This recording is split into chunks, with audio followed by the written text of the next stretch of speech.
Steve Giotto here, and today I want to take on one of the real challenges we face online, and that is protecting our security, specifically managing our passwords. Now I know this is something that we don't like to talk about, and the reason is we all feel more than a little guilty about our password strategy. Why do we feel guilty? Typically we feel guilty because our password strategies tend to suck.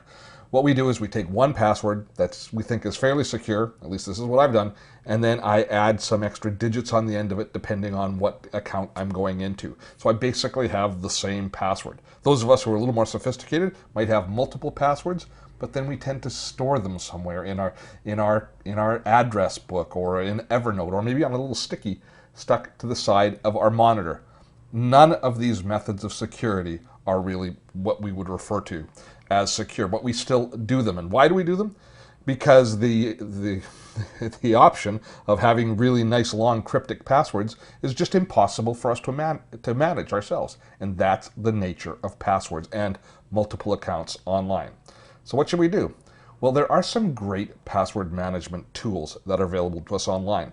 I think the main reason that most of us haven't engaged in those up to this point is because A, we're not too sure how they work, and we're not too sure how much of a time investment, we're not too sure how efficient, and we're really afraid that they will screw something up and stop us from getting into some accounts by losing our passwords or making something that we can't possibly get into.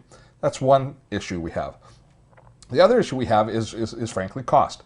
One of the best tools on the market is called 1Password. I love this tool. Very well designed, elegant interface, really effective, and it works on just about any type of technology that you can imagine, from Macintosh to Android, iPhones, iPod Touches. It works on them all. But the problem with it is it tends to be a little bit expensive. And it's especially a problem if you don't really know how well a password manager is going to work for you. A lot of us are afraid to drop $40, $50, $60, or even $100 on an app that we're not too sure how well it's going to work. And after all, our own password strategy has worked pretty well up to now, hasn't it? I mean, we haven't been hacked, have we? But the recent news, the issues that LinkedIn has just had, and months ago that Sony had, that should be a wake-up call for us all that we should probably deal with our passwords, and let's deal with them today. I found a tool that just might break the logjam for you. It's called LastPass. This is a free tool. Now, what LastPass does is it stores all of our passwords in a master account. So we create one really good account, and then we store all of our passwords in it. Now, it stores them on the cloud in a very secure environment on the internet. Now, the danger, of course, is the fact it's on the internet. It theoretically might be a little less secure. I don't think that's all that big an issue. The advantages really outweigh the disadvantages here, because if it's stored on the cloud, it means that we can access it from any of our devices. Our computer, our handheld, our mobility devices can all access our passwords from the same account, since we want to access them with different tools at different times. Let me show you how it works. When you visit the LastPass site, you are given the opportunity to download it. Now, you should start this whole process from your main computer, from whatever computer you're on, and not from one of your mobility devices.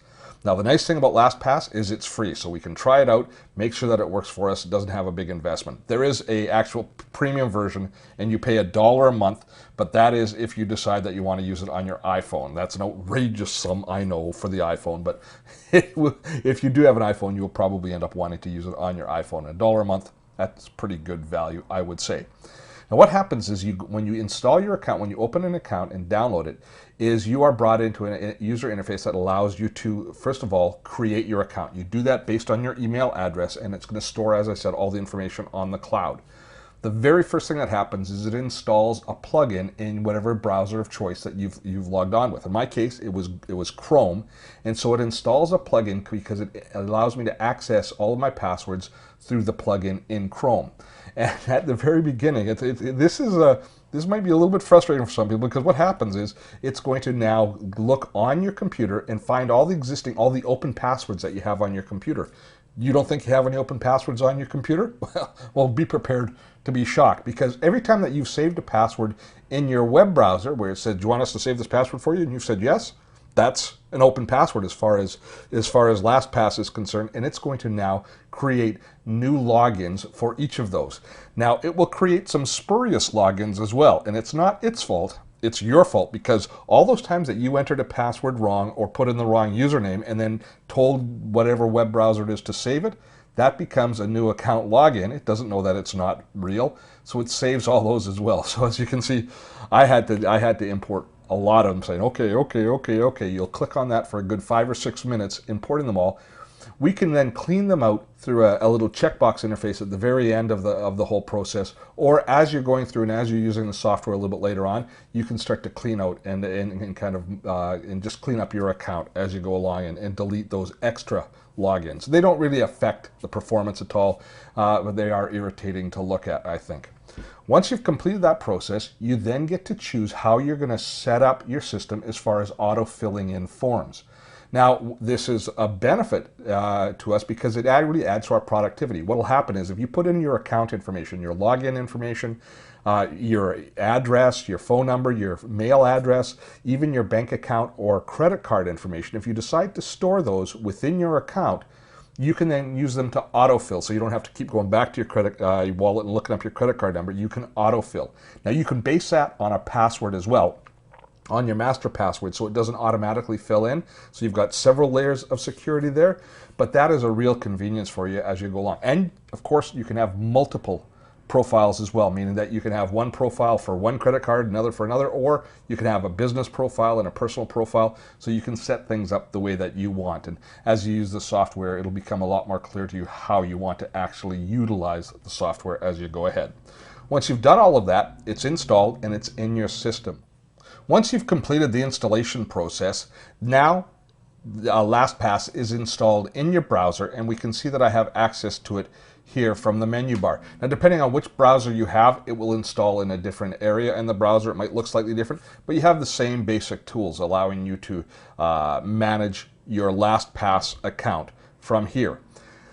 Next stage you have to do is you can try it out. You can go into any of your accounts. Let me go into my website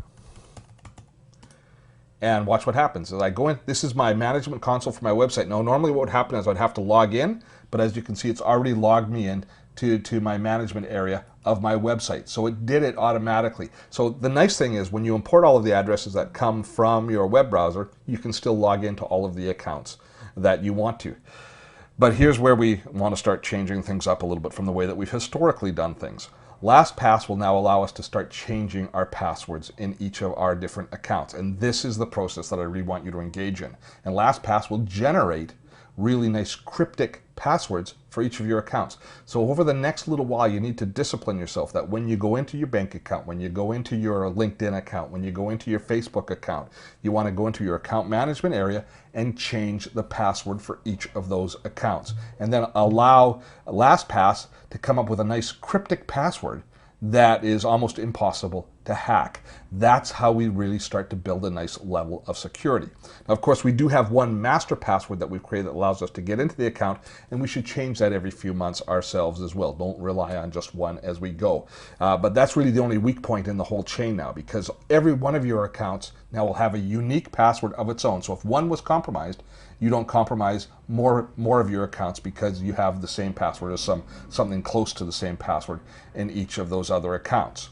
Once you've started to update all of the accounts in your that you use on the internet, then you should start installing it in your other devices as well, because LastPass will also install on multiple computers, as it's free, so it doesn't really matter, and multiple browsers within your same computer. So I access my account sometimes from Safari, sometimes I do it from Chrome. I use different browsers for different things.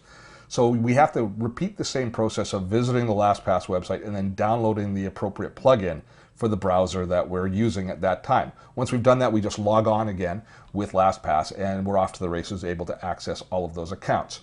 That brings us to the next level, which is let's start installing it on our other devices. Now, I installed it on my iPad, and I was a little bit surprised here. When I installed it on my iPad, there's a couple of ways you can do it. You can just visit the App Store, download the app, or you can tell them on the website I want to install it on the iPad, and it will send you a link to install it on your iPad. But when I installed it on my iPad, I found that they actually have their own LastPass browser, which is a tab browser which replaces Safari while you're browsing the web on your iPad.